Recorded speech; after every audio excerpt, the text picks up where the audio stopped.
આજે આમ આદમી પાર્ટીના રાષ્ટ્રીય અધ્યક્ષ અરવિંદ કેજરીવાલ છે તે ગુજરાત પહોંચ્યા હતા। તેમણે કાર્યકર્તાઓને સંબોધન કર્યું છે। 2027ની રણનીતિ ઘડવામાં આવી રહી છે। ખૂબ જ રસપ્રદ અને રોમાંચક જંગ કહેવાય છે। આપણી સાથે આમ આદમી પાર્ટીના પ્રદેશ નેતા કરશન બાપુ ભાદરકા જે અવારનવાર પોતાના આક્રમક ભાષણના કારણે ચર્ચામાં રહેતા હોય છે। સીધી તેમની સાથે વાતચીત કરીશું। બાપુ, શું કહેશો?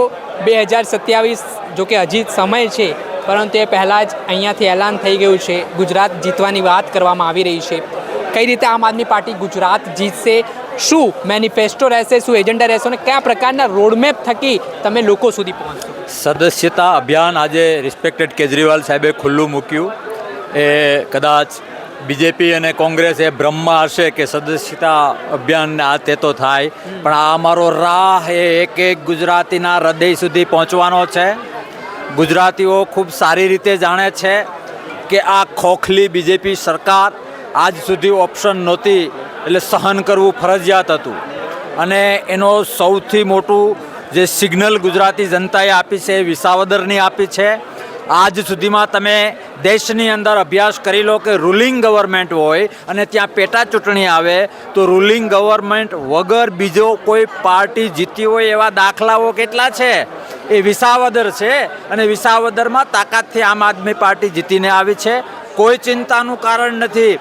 અમે પાર્ટીવાળા છીએ, અમે હોઈએ કે કેજરીવાલ સાહેબ હોય, આહવાન કરીએ અને 27 માટેની આશા રાખીએ એટલું સીમિત નથી। ગામડે ગામડે તમે અભ્યાસ કરી શકો છો, જિલ્લે જિલ્લે અને તાલુકે તાલુકે તમે અભ્યાસ કરી શકો છો।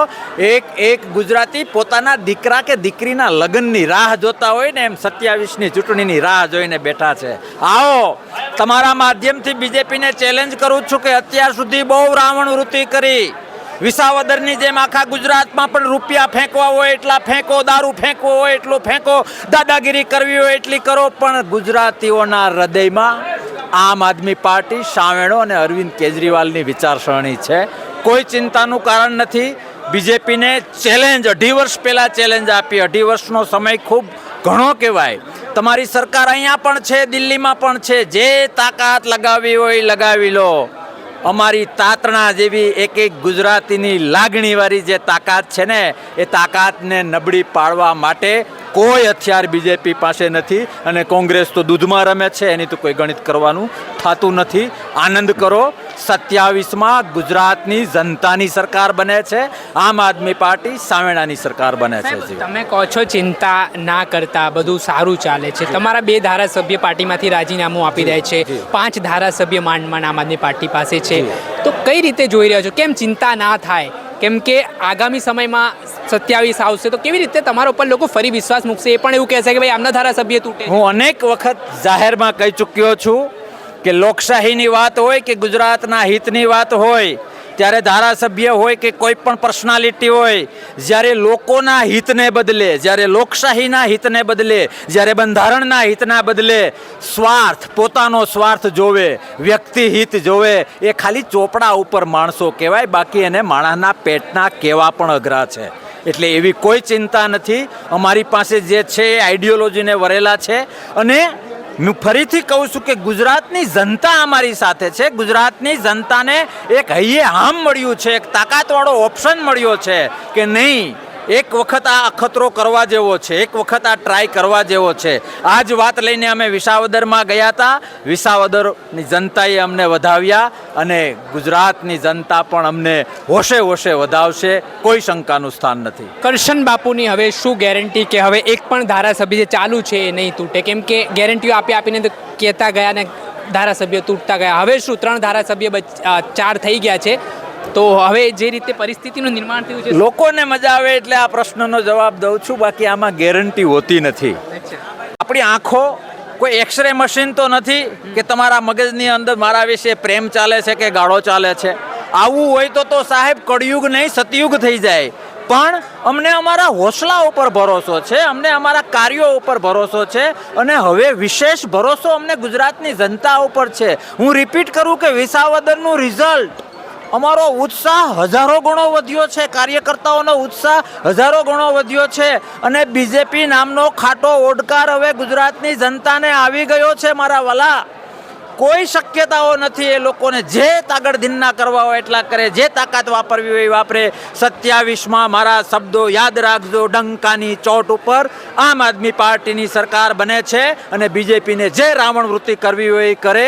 ઘર ભેગી થવાની છે, ઘર ભેગી થવાની છે. બાપુ, એક તમારા ધારાસભ્ય છે સુધીર વાઘાણી, તો જે કાર્યક્રમો હોય છે તે મોસ્ટલી કાર્યક્રમમાં જોવા નથી મળતા, તો શું કારણ લાગે છે તમને? ને જે બેનરો જોવા મળ્યા છે તેમનો પોસ્ટર પણ એ બેનરમાં નથી. કોઈ કારણ નથી.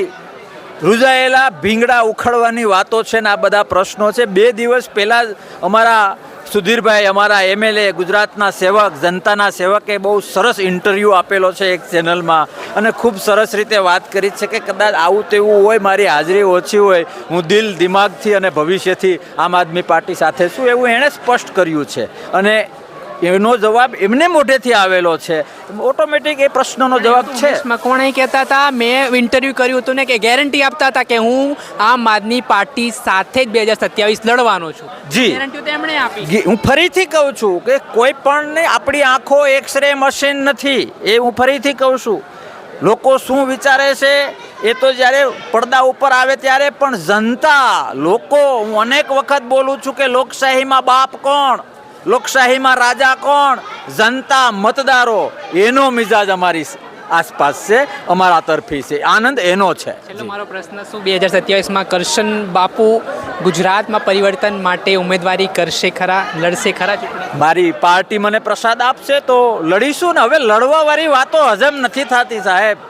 હવે આગળનું એક વાક્ય જીતવાવાળું બોલો તો વધુ મજા આવે છે. લડે તો બધા, અમે લડીશું પણ ખરા અને તાકાતથી, લોકોના પ્રેમથી જીતીશું પણ ખરા. ગઠબંધન કરવું પડ્યું તો કોંગ્રેસ જોડે? એ તો લગભગ શક્ય નથી આજની તારીખ સુધી. કે રાષ્ટ્રીય લેવલે હજી ગઠબંધન છે જે છે એ પણ હું વ્યક્તિગત કહું છું કે એ શક્ય એટલા માટે નથી કે હું સાત્વિક માણસ હોઉં, સામેવાળો દારૂડિયો છે, જુગારીઓ છે, ન કરવાના ધંધા કરે છે, એના ભેગો રખડીને એના દાગા હું મારા ઉપર શું કામે લઉં? તો આ કોંગ્રેસ જે દાગાવાળી છે એ ગુજરાતને ખબર છે. મને નથી લાગતું વ્યક્તિગત રીતે કે એ દાગા ઉછીના લેવા જોઈએ અને ગુજરાતની જનતા પાસે જવું જોઈએ. જી, જી. હતા આમ આદમી પાર્ટીના પ્રદેશ નેતા કરશન બાપુ ભાદરકા. તેમણે હુંકાર ભર્યો છે અને કહ્યું છે કે આગામી 2027ની ચૂંટણી ખૂબ જ રસપ્રદ અને રોમાંચક રહેવાની છે ને આ ચૂંટણીને લઈને તમામ લોકોમાં અનેરો ઉત્સાહ પણ જોવા મળી રહ્યો છે. ત્યારે હવે જોવાનું રહ્યું કે જે ગેરંટીઓ તો જોવા મળે છે, વિશ્વાસ આમ આદમી પાર્ટી હાલ કહી રહી છે કે અમારા ઉપર મૂકો, પરંતુ ગુજરાતની જનતા એ સર્વે હોય છે તે કોને 2027ની કમાન સોંપે છે. લોકશાહીમાં ગુજરાતની જનતા ફરી કોના પર જીતનું કળશ જોડે છે તે હવે આગામી દિવસોમાં વિધાનસભાની ચૂંટણીમાં સ્પષ્ટ થશે. દર્શક મિત્રો, આવા જ નવા વિડીયો સાથે આપણે માહિતગાર કરતા રહીશું, એટલે નવજીવન ન્યૂઝ જોતા રહો. વૈષ્ણવજન તો તેને કહીએ જે પીડ પરાઈ.